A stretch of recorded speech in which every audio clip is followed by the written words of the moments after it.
हमारी संस्कृति, हमारे संस्कार सदा रहें हमारे साथ। सब्सक्राइब करें तिलक। यही वो धनुष है जिसका वर्णन राजपुरोहित ने किया था।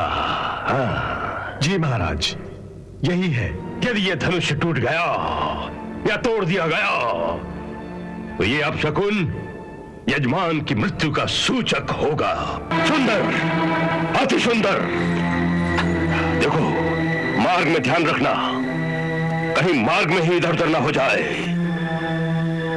अक्रूर पर भरोसा नहीं किया जा सकता, और यदि उसने पूजा में रखे हुए उस महान धनुष का इस प्रकार अपमान किया तो तुम लोगों ने उसे जीवित कैसे छोड़ दिया कि जिसकी वीरता के इतने चर्चे अपने कानों से सुने हैं, उसकी वीरता का एक प्रदर्शन आंखों से भी देखा जाए। इसीलिए हमने अपने और दूसरे राज्यों से भी 4 चोटी के पहलवान बुलवाए हैं। तुम भी इतनी जल्दी बदल जाओगे ये हम नहीं जानते थे। कृष्ण की हत्या के लिए ये तुम्हारी ही योजना थी कि धनुष यज्ञ के उत्सव का बहाना करके उसे मथुरा बुलाया जाए, जहां उसका वध सरलता से हो सकता है।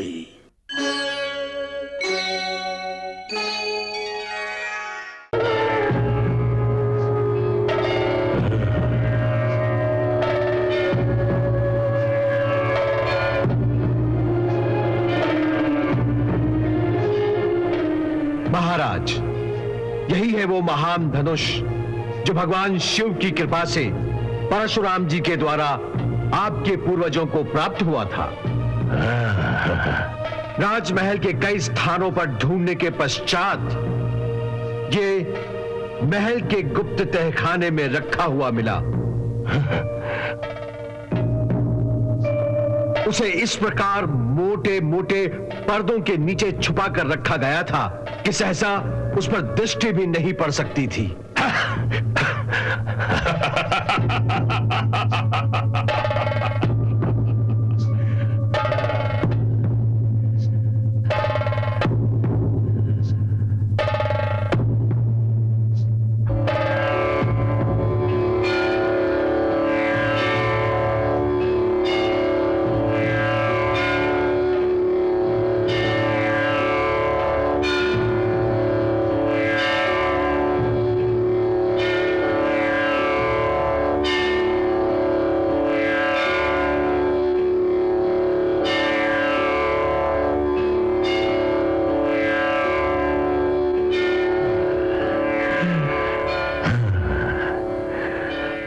यही वो धनुष है जिसका वर्णन राजपुरोहित ने किया था। हाँ। जी महाराज, यही है। अरे, उन्होंने ये भी कहा था कि यज्ञ की समाप्त होने से पहले यदि ये धनुष टूट गया या तोड़ दिया गया तो ये अपशकुन यजमान की मृत्यु का सूचक होगा। जी महाराज, याद है। तो फिर ऐसा प्रबंध किया जाए कि यज्ञ प्रारंभ करने से पहले, यज्ञ के बीच में और यज्ञ समाप्त होने से पश्चात ये धनुष जहां जहां भी रखा जाए, इसके चारों ओर हमारे चुने हुए सैनिकों का कड़ा पहरा रहे, ताकि कोई भी इसके निकट ना जा सके। समझे? जी महाराज।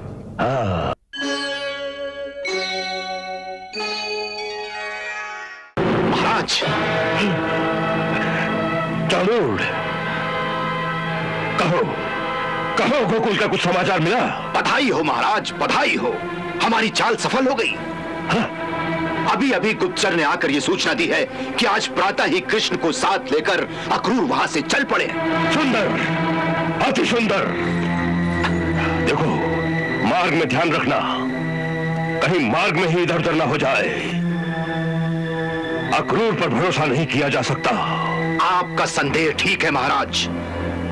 ऐसा भी समाचार है कि अक्रूर के घुड़सवारों का एक दस्ता रथ के पीछे पीछे आ रहा है, परंतु चिंता की कोई बात नहीं। हमारी सेना की एक छोटी सी टुकड़ी जंगल में छिपे छिपे उन्हें चारों ओर से घेरे में लेकर साथ साथ चल रही है। अब मथुरा आने के सिवा उनके पास दूसरा कोई रास्ता नहीं रहा। तक कि हमने गोकुल वापस जाने का रास्ता भी पीछे से बंद कर दिया है। उत्तम, अति उत्तम। कब तक आ जाएंगे? उन्हें आज शाम तक यहां पहुंच जाना चाहिए। मछली जाल में आ गई चाणूर, मछली जाल में आ गई। नगर में घुसते ही उसकी जीवन लीला समाप्त कर दी जाए। क्षमा करें महाराज, ऐसा करना बुद्धिमानी नहीं होगी। क्यों? उसके कई कारण हैं। क्या कारण हो सकता है? पहला तो ये कि सारे नगर में ये सूचना फैल चुकी है कि अक्रूर के साथ कृष्ण मथुरा आ रहे हैं उत्सव देखने के लिए। यहां जो ग्वाले दूध बेचने के लिए आते हैं, उन्होंने ये समाचार चारों तरफ फैलाया है और ना जाने कैसे लोगों को इस बात की भी सूचना मिल गई है कि कृष्ण नंद का पुत्र नहीं है, बल्कि देवकी का 8वां पुत्र है। बस इस समाचार के मिलते ही जनता में जैसे फिर से एक नया जोश पैदा हो गया है। जोश? कैसा जोश? वही पुरानी बात कि यदि यह देवकी का 8वां पुत्र है तो यही तारनहार है जिसकी उन्हें वर्षों से प्रतीक्षा थी। हाँ, फिर वही तारनहार, तारनहार, तारनहार। जो तारनहार का नाम ले, क्या उसकी जिह्वा नहीं काट सकते तुम? काट सकता हूं, उन सब की जिह्वा काट सकता हूं मैं।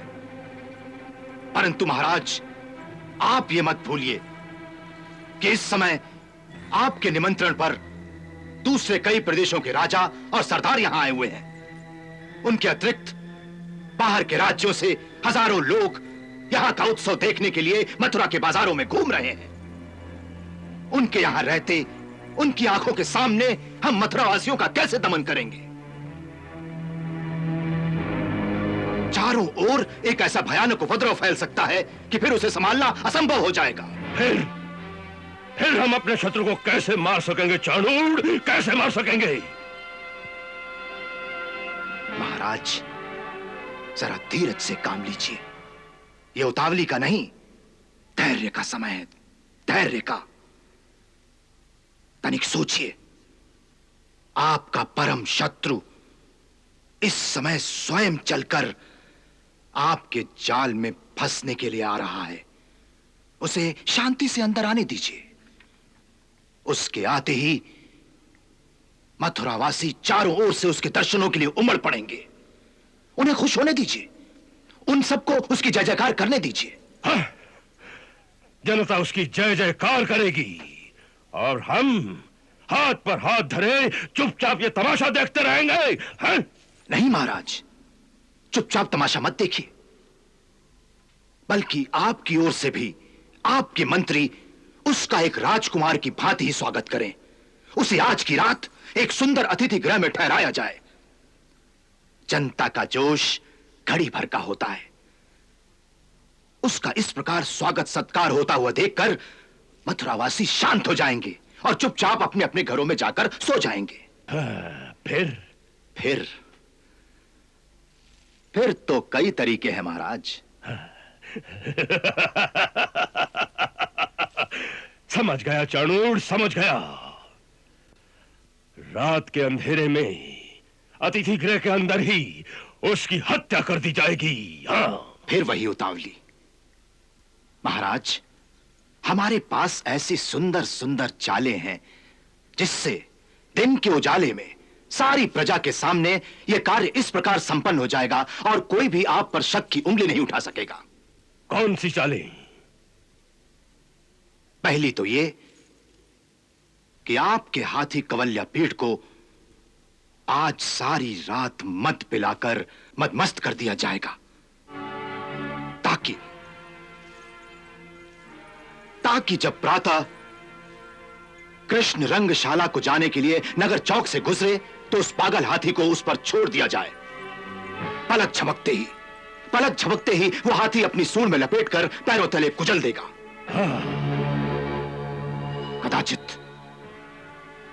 कदाचित वो वहां से भाग भी जाए तो रंगशाला आते ही आपके वो पहलवान जिनमें 100 हाथियों का बल है उसे वीरता प्रदर्शन के लिए अखाड़े में ललकारेंगे। और यदि वो लड़ने से इनकार करता है तो लोगों की नजरों में गिर जाएगा कि ये कैसा तारनहार है जो एक पहलवान से ही नहीं लड़ सकता। और यदि वो लड़ना स्वीकार करता है तो उसकी मृत्यु निश्चित है। महाराज, आपके पहलवानों में अकेला मुष्ट ही इतना बलवान है कि एक ही दांव में उसके शरीर के चिथड़े उड़ा देगा।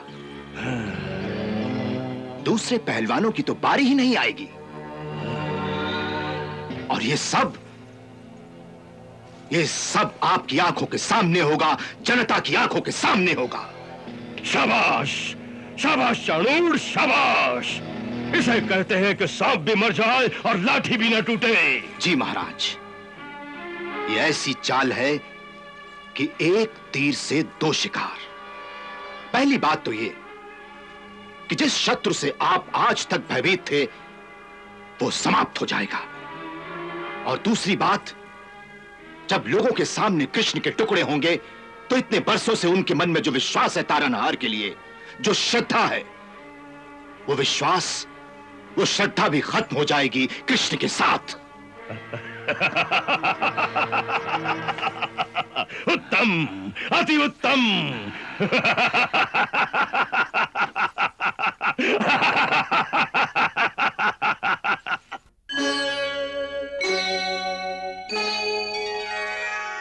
तुम्हारे होते हुए उस दिव्य धनुष को छूने की उसकी हिम्मत कैसे हुई? हाँ? हम तो यही समझते थे कि वो भगवान शिव की मूर्ति पर फूल चढ़ाने आए हैं। कोई ये सोच भी नहीं सकता था कि जिस धनुष को 10 व्यक्ति मिलकर भी बड़ी कठिनाई से उठाते हैं, उसे वो सुकुमार बालक खेल खेल में उठाकर तोड़ देगा। सुकुमार बालक? हाँ? सुकुमार बालक, वही सुकुमार बालक हमारा परम शत्रु है। क्या ये तुम नहीं जानते? हाँ? और यदि उसने पूजा में रखे हुए उस महान धनुष का इस प्रकार अपमान किया तो तुम लोगों ने उसे जीवित कैसे छोड़ दिया? उसका सिर काटकर हमारे पास क्यों नहीं लाए? महाराज, हमने पूरी शक्ति से उस पर आक्रमण किया, परंतु मेरे सारे सैनिक उसके हाथों मारे गए। और तुम अपने प्राण बचाकर कायरों की तरह भाग आए। हाँ? तुम भी अपने सैनिकों के साथ क्यों नहीं मर गए? इस अपराध का एक ही दंड है और वो है मृत्युदंड।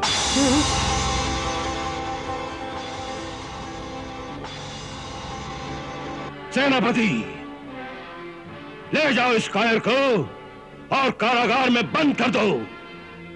कल नगर चौक में सारी जनता के सामने इसे मृत्यु दंड दिया जाएगा। ले जाओ।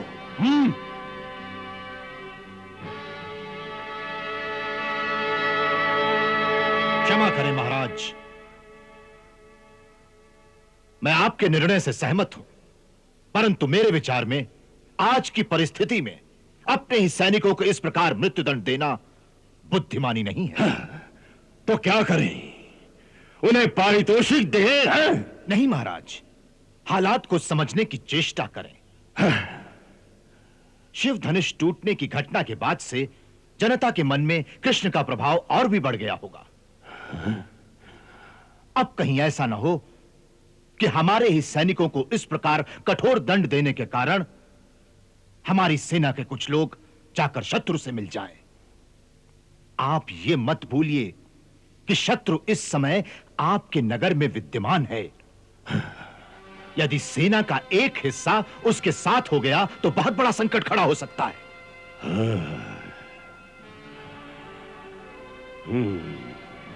ये तुमने ठीक कहा।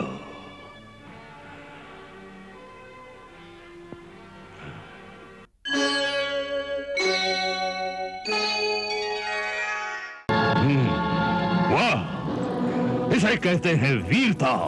वाह, इससे सिद्ध होता है कि हमने आज तक तुम्हारी वीरता के जो किस्से सुने थे वो झूठ नहीं है। हमें गर्व है कि हमारे राज्य में तुम्हारे जैसा एक परमवीर बालक भी है। इसीलिए हमने मथुरा के इस महान उत्सव में आने के लिए तुम्हें निमंत्रण भेजा था, ताकि देश विदेश से आए हुए इन योद्धाओं, वीरों और मथुरा की प्रजा के सामने तुम्हें परमवीर पदवी प्रदान करके तुम्हारा राजकीय सम्मान किया जाए। परंतु उस सम्मान समारोह से पहले हम चाहते हैं, और यहां बैठे हुए सभी लोग अवश्य चाहते होंगे, कि जिसकी वीरता के इतने चर्चे अपने कानों से सुने हैं, उसकी वीरता का एक प्रदर्शन आंखों से भी देखा जाए। इसीलिए हमने अपने और दूसरे राज्यों से भी 4 चोटी के पहलवान बुलवाए हैं।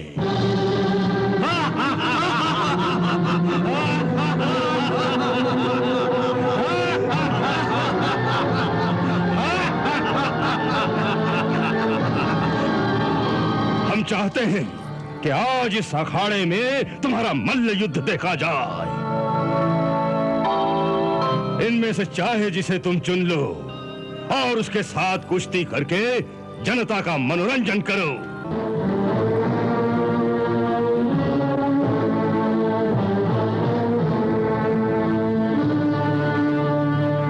आज तो हम मथुरा का उत्सव देखने आए हैं राजन, कुछ दिखाने नहीं आए।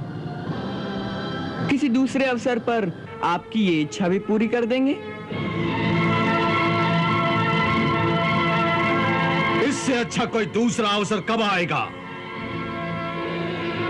देश विदेश से इतने लोग फिर कब इकट्ठा होंगे?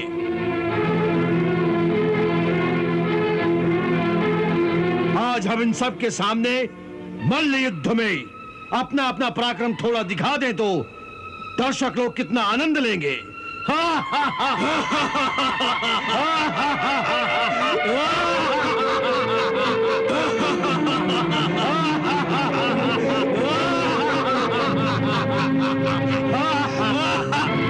यदि हमें देखकर तुम्हें डर लगता हो तो दूसरी बात है, सबके सामने हाथ जोड़कर क्षमा मांग लो, हम तुम्हें छोड़ देंगे।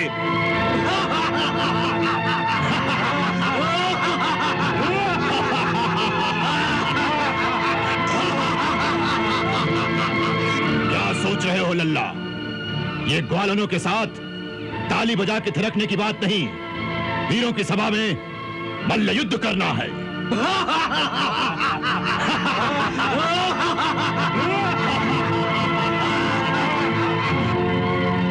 ऐसा लगता है मुष्टिक भैया कि ये गोपियों ग्वालों के सामने ही अपना पराक्रम दिखा सकते हैं। ऐसा ही है तो लल्ला, अपनी गोपियों ग्वालों को भी बुला लो, तनिक माखन दूध पिला दे, ताकि मुंह से कुछ बात तो निकले। भय के मारे तुम्हारी तो जीभ ही सूख गई है।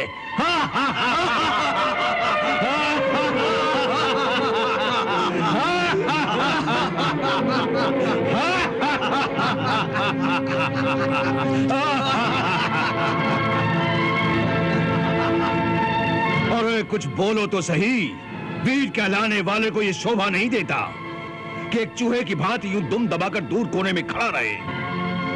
वीर वो होता है जो ताल ठोकर सामने आ जाता है।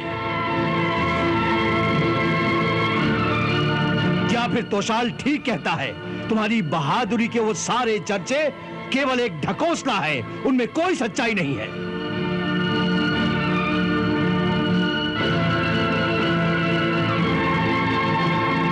यूं ही कुछ ग्वाल वालों के सामने छोटे मोटे करतब करके उन पे वीरता की धाक जमा ली होगी। वैसे भी तुमने जितने कारनामे किए हैं सब जंगलों में छुप कर किए हैं। उन भोले भाले देहातियों के सिवा वो कारनामे किसने देखे हैं? और आज जब वीरों की सभा में शक्ति दिखाने का समय आया है तो तुम्हारी जैसे घिघी बन गई है।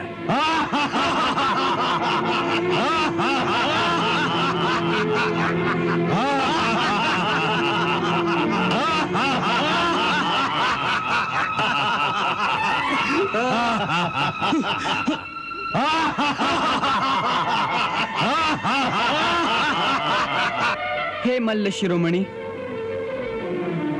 हम मानते हैं कि मल्ल युद्ध की चुनौती मिलने पर एक वीर को अपनी ताल ठोक कर अखाड़े में आ जाना चाहिए, परंतु मल्ल युद्ध के भी कुछ नियम होते हैं। पहला तो यही है कि मल्ल युद्ध हमेशा दो बराबर वालों में होता है। हमारी और आपकी बराबरी कैसे हो सकती है?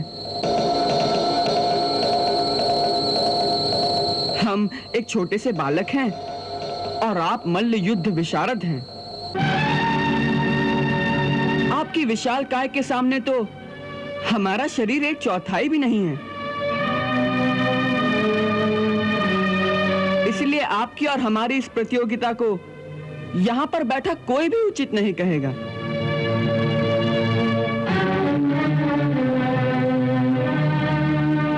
कृष्ण ठीक कहते हैं, ये लड़ाई उचित नहीं। एक छोटे बालक के साथ ऐसे महामल्ल की कुश्ती नियम विरुद्ध है। ये अन्याय है, ये अन्याय है, अन्याय है, अन्याय है, अन्याय है, ये अन्याय है, ये अन्याय है, ये अन्याय है, ये अन्याय है, ये अन्याय है, ये अन्याय है, ये अन्याय है, ये अन्याय है, ये ये कदाचित अन्याय नहीं है। वीरता की कोई आयु नहीं होती। सांप यदि छोटा हो तो उसका विष कम जहरीला नहीं हो जाता। एक छोटी सी अग्निशिखा सारे वन को जला डालती है। इसलिए यदि ये अपने आप को परमवीर योद्धा कहने का दावा करता है तो इसे आज सारी जनता के सामने इस अखाड़े में उसका प्रदर्शन करना चाहिए। यह सरासर अनुचित है, इसे हम स्वीकार नहीं कर सकते। महाराज, आपकी आंखों के सामने यह अन्याय हो रहा है। राजा होने के नाते आपका यही धर्म है कि राज्यसभा में एक नन्हे बालक के साथ घोर अन्याय मत होने दीजिए। नहीं अक्रूर, हम तुमसे सहमत नहीं हैं। जो हो रहा है वो युक्ति संगत है, अन्याय नहीं है। क्योंकि जिसके बारे में यह कहा जाता है कि जिसने बकासुर और आधासुर जैसे परम शक्तिशाली दैत्यों को अकेले ही मार दिया हो, जिसने गोवर्धन जैसे पर्वत को अपनी एक उंगली पर उठा लिया हो, उसे छोटा बालक कहना यानी उसकी वीरता का अपमान करना है। और हम एक वीर का अपमान करना नहीं चाहते। राजा होने के नाते प्रजा के प्रति हमारा कुछ कर्तव्य बनता है कि जिसे हम वीरता की पदवी प्रदान करने जा रहे हैं, प्रजा उसकी वीरता अपनी आंखों से देख ले, ताकि कल कोई ये ना कह सके कि राजा ने अपने किसी सगे रिश्तेदार को सर्वोच्च पदवी प्रदान की। यहां बैठे हुए बाकी वीरों पर अन्याय किया है, और वैसे भी जिसने दैत्यों को मार डाला हो, उसके लिए इन मानवों से लड़ने में क्या डर हो सकता है। इसलिए आप निश्चिंत होकर बैठे रहिए। महाराज कंस, हम निश्चिंत नहीं बैठ सकते, क्योंकि हम देख रहे हैं आपकी समस्त युक्तियों के पीछे कृष्ण की हत्या का षड्यंत्र काम कर रहा है। महाराज कंस, यह अन्याय ही नहीं अत्याचार भी है, और मैं और मेरे यादव वीर अपने जीते जी यह अत्याचार होने नहीं देंगे। हाँ।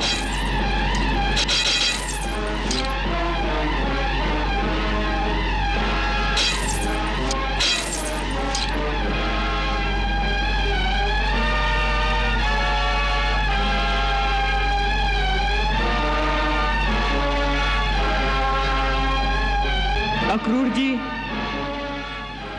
आप लोग अपनी अपनी तलवारें वापस म्यान में डाल दीजिए। इनकी आवश्यकता नहीं है।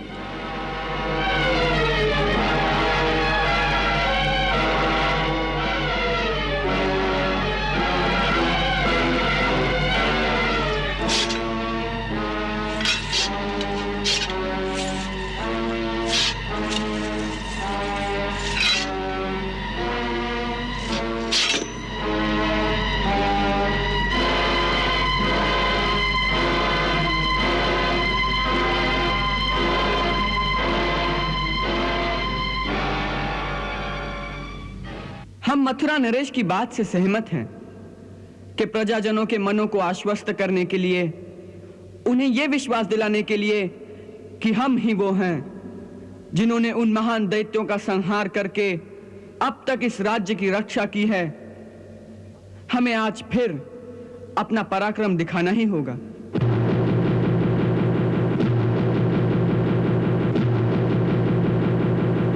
हम तो अब तक केवल महाराज को एक अवसर दे रहे थे कि वो न्याय का साथ देकर अपने राजा होने के कर्तव्य को पूरा करें, परंतु यदि उनकी ऐसी ही इच्छा है तो इसे राजा की आज्ञा मानकर हम सब के सामने अपने कर्तव्य को अवश्य पूरा करेंगे।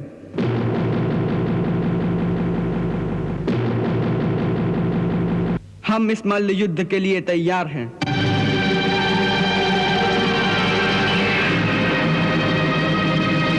आप में से जो चाहे हमसे युद्ध करने आ जाए।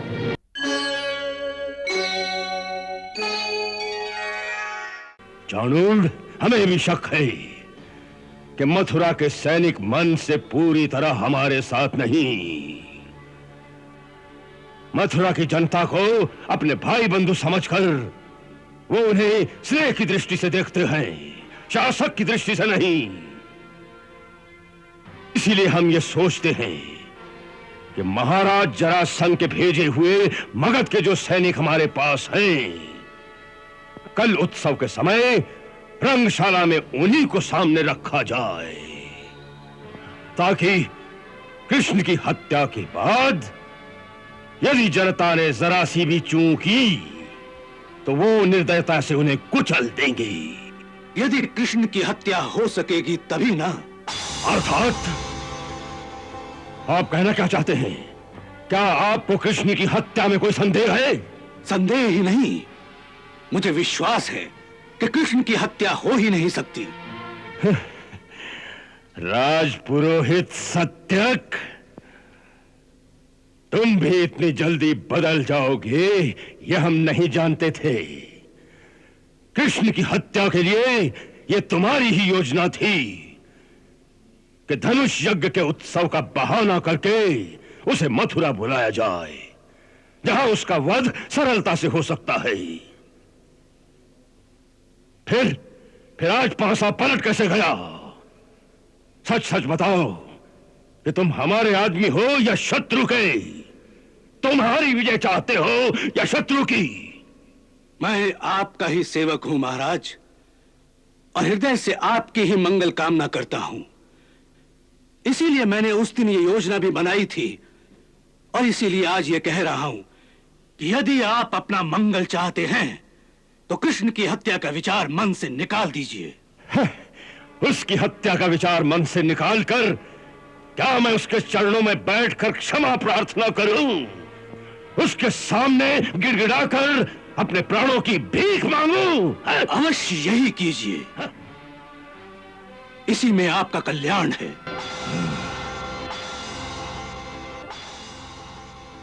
मैंने उस दिन कहा था कि मेरे गुरुदेव ने मुझे स्पष्ट शब्दों में बताया था कि धनुष यज्ञ पूर्ण होने से पूर्व यदि धनुष टूट गया तो यजमान की मृत्यु हो जाएगी, और जो उस धनुष को तोड़ेगा वो और कोई नहीं होगा, स्वयं नारायण ही होंगे। इसलिए आज ये निश्चित हो गया है कि ये बालक कृष्ण स्वयं नारायण ही हैं। तब आप तो क्या, सारी सृष्टि में ऐसा कोई नहीं जिसमें उनका वध करने की शक्ति हो।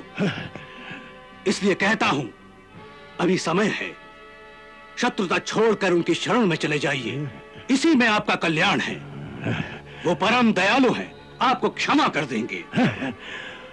उस दिन तुम हमें अमर और अजय बना रहे थे, और आज हमें दया की भीख मांगने को कह रहे हो। उस दिन भी सत्य कहा था और आज भी सत्य कह रहा हूं महाराज। यदि यह धनुष यज्ञ पूर्ण हो जाता तो आप निश्चय ही अजय और अमर हो जाते, परंतु आप उस धनुष की रक्षा नहीं कर सके, इसलिए अब अपने प्राणों की रक्षा कीजिए। मैं ब्राह्मण होते हुए भी आपके श्री चरणों में शीश नवाकर आपके भले के लिए प्रार्थना करता हूं। इसे स्वीकार करें, इसी में आपका मंगल है। मेरी राजभक्ति पर संदेह ना करें।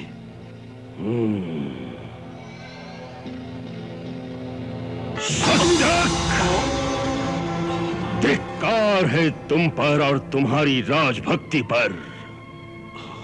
जिस कंस ने इंद्र को पराजित करके उसकी अमरावती पर अपना झंडा लहरा दिया,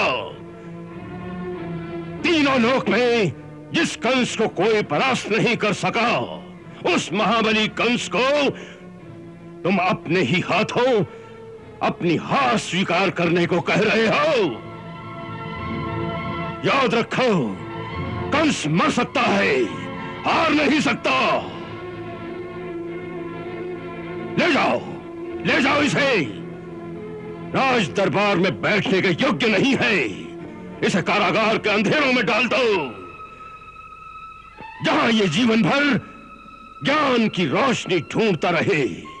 ले जाओ इसे।